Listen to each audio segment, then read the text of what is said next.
Assalamualaikum warahmatullahi wabarakatuh. Perkenalkan, saya Muna Khairi dengan NIM 2104236.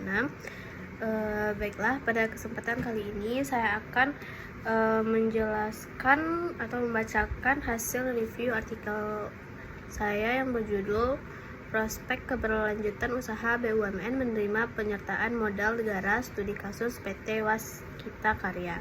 Baiklah, yang pertama yaitu saya akan menjelaskan bagian abstrak. Abstrak yang diberikan memberi gambaran yang jelas tentang tujuan, metode, dan hasil penelitian terkait kondisi keuangan PT Waskita Karya Persero Tbk periode 2019 sampai 2022 serta dampak kebijakan pemerintah terkait PSN dan PMN. Penelitian ini menggunakan metode kualitatif dengan pendekatan studi kasus di mana data dikumpulkan melalui dokumen, catatan arsip, wawancara, dan observasi lapangan dengan analisis Altman Z-score. Penelitian ini menunjukkan bahwa perusahaan menghadapi peningkatan rasio hutang terhadap modal dan penurunan kemampuan membayar hutang yang tercermin dalam nilai Z-score yang berada di gray area selama periode tersebut. Secara keseluruhan, penelitian ini mengungkapkan bagaimana kebijakan pemerintah termasuk penugasan PSN dan penempatan PMN mempengaruhi kondisi keuangan PT Waskita Karya yang tercermin pada penurunan kinerja keuangan perusahaan dalam beberapa tahun terakhir. Nah, selanjutnya yaitu pendahuluan. Latar belakangnya yaitu penanaman modal negara atau PMN merupakan salah satu instrumen pemerintah dalam mendukung perusahaan BUMN yang sedang mengalami kesulitan keuangan.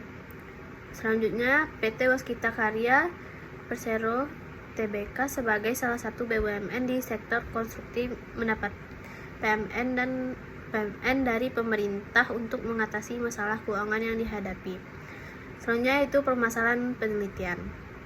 Pentingnya menganalisis bagaimana pemberian PMN dapat mempengaruhi pengelolaan keuangan negara, mengidentifikasi implikasi PMN terhadap kebijakan keuangan dan pengelolaan risiko pada PT Waskita Karya.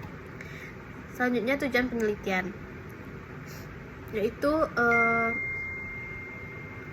bagaimana dan mengapa pemberian PMN pada PT Waskita Karya dan pengaruhnya terhadap pengelolaan keuangan negara. Yang kedua, menganalisis kinerja keuangan PT Waskita Karya menggunakan metode Z-score untuk menilai risiko kebangkrutan dan dampak terhadap kebijakan PMN. Selanjutnya yaitu signifikansi penelitian. Yang pertama, memberikan gambaran tentang efektivitas PMN dalam memperbaiki kondisi keuangan perusahaan BUMN. Yang kedua, menyediakan data yang bermanfaat bagi kebijakan pengelolaan PMN di masa depan serta mengurangi risiko kebangkrutan perusahaan BUMN. Nah, yang selanjutnya yaitu metode. Metode yang digunakan pertama, pendekatan penelitian yaitu kualitatif dengan studi kasus. Tujuannya yaitu menyusun jawaban atas pertanyaan bagaimana dan mengapa pemberian PMN pada PT Waskita Karya dan implikasi terhadap pengelolaan uang negara. Yang ketiga, sumber data. Data sekunder, laporan keuangan PT Waskita Karya 2019 sampai 2022 dari Bursa Efek Indonesia. Yang selanjutnya yaitu dokumen lain seperti kebijakan terkait proyek strategi nasional dan penanaman modal negara, artikel jurnal, dan buku terkait.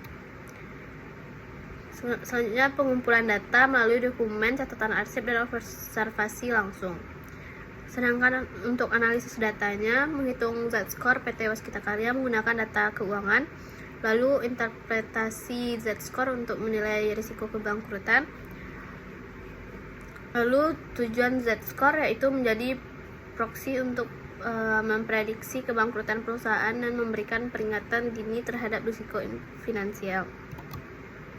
Nah, hasil dari pembahasannya yaitu kondisi industri konstruksi PT Waskita Karya Persero Tbk dominan di industri konstruksi dengan mendapatkan utama dari jasa konstruksi dan pengelolaan jalan tol. Kebutuhan anggaran pembangunan infrastruktur Indonesia jauh lebih besar dari dana yang disediakan pemerintah, memaksa perusahaan untuk menggunakan data internal. Selanjutnya itu kesehatan keuangan. Analisis dengan Altman Z-Score menunjukkan kondisi keuangan perusahaan yang buruk, terutama pada 2019-2020, dengan prediksi kebangkrutan perusahaan menghadapi kesulitan likuiditas dan kesulitan memenuhi kewajiban jangka pendek dan panjang. Selanjutnya, penyertaan modal negara (PMN). PMN yang diberikan pemerintah pada 2001 dan 2022 belum signifikan memperbaiki keadaan keuangan perusahaan. Altman Z-Score tetap di area rawan kebangkrutan. Meski penerima PMN PT Waskita Karya masih dalam kondisi keuangan yang rapuh, perusahaan perlu kebijakan pengelolaan keuangan yang lebih efektif untuk mengatasi masalah likuiditas dan utang serta meningkatkan kesehatan keuangan jangka panjang. Nah, dari kesimpulan yang saya sampaikan tadi, yaitu penelitian ini menyimpulkan bahwa PT Waskita Karya Persero Tbk meskipun menerima penanaman modal negara (PMN) pada 2001 dan 2022 tetap menghadapi kesulitan keuangan dengan nilai Altman Z-Score yang menunjukkan risiko kebangkrutan. Meskipun perusahaan pengelolaan proyek besar infrastruktur pemerintah, kondisi keuangan yang buruk menghambat kemampuannya untuk menyelesaikan proyek tersebut. Oleh karena itu, pemberian PMN perlu dipertimbangkan lebih matang dengan memberikan kondisi keuangan perusahaan. Pemerintah sebaiknya mengkaji kelayakan keuangan BUMN yang mengelola proyek strategis nasional untuk memastikan penggunaan dana APBN yang optimal dan mengurangi risiko kerugian. Nah, selanjutnya saya ada beberapa pertanyaan dari apa yang saya sampaikan tadi, yaitu apa yang menyebabkan PT Waskita Karya Persero Tbk mengalami kesulitan keuangan meskipun mengelola proyek-proyek infrastruktur yang besar. Nah, untuk jawaban yang pertama, yaitu PT Waskita Karya Persero Tbk mengalami kesulitan keuangan akibat rasio utang yang meningkat pesat dan kemampuan membayar utang yang menurun. Perusahaan juga menghadapi kesulitan likuiditas karena banyaknya proyek yang dikerjakan, terutama proyek pemerintah dengan skema turnkey project. Selain itu, pandemi COVID-19 memperburuk kondisi keuangan perusahaan, memaksa mereka untuk menggunakan dana secara efisien dan meminimalkan utang. Nah, pertanyaan yang kedua itu bagaimana penanaman modal negara mempengaruhi kondisi keuangan PT Waskita Karya Persero Tbk dan apakah dampak signifikannya? Nah, penanaman modal negara yang diberikan pada PT Waskita Karya pada tahun 2021 dan 2022 tidak secara signifikan memperbaiki kondisi keuangan perusahaan. Meskipun dana PMN diberikan untuk mendukung proyek-proyek besar, hal ini belum cukup untuk memperbaiki rasio utang terhadap modal yang tinggi dan masih berada di zona abu-abu.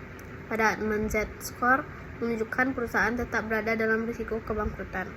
Nah, pertanyaan yang ketiga yaitu mengapa PT Waskita Karya berada di gray area pada Altman Z-Score dan apa implikasinya terhadap risiko kebangkrutan perusahaan? Jawabannya yaitu karena PT Waskita Karya berada di gray Altman Z-Score karena nilai Z-score-nya berada di antara 1,10 hingga 2,60 yang menunjukkan kondisi keuangan yang rentan. Hal ini mengindikasikan bahwa perusahaan menghadapi risiko kebangkrutan dalam beberapa tahun mendatang jika tidak ada perbaikan signifikan dalam manajemen keuangan, khususnya dalam pengelolaan utang dan likuiditas.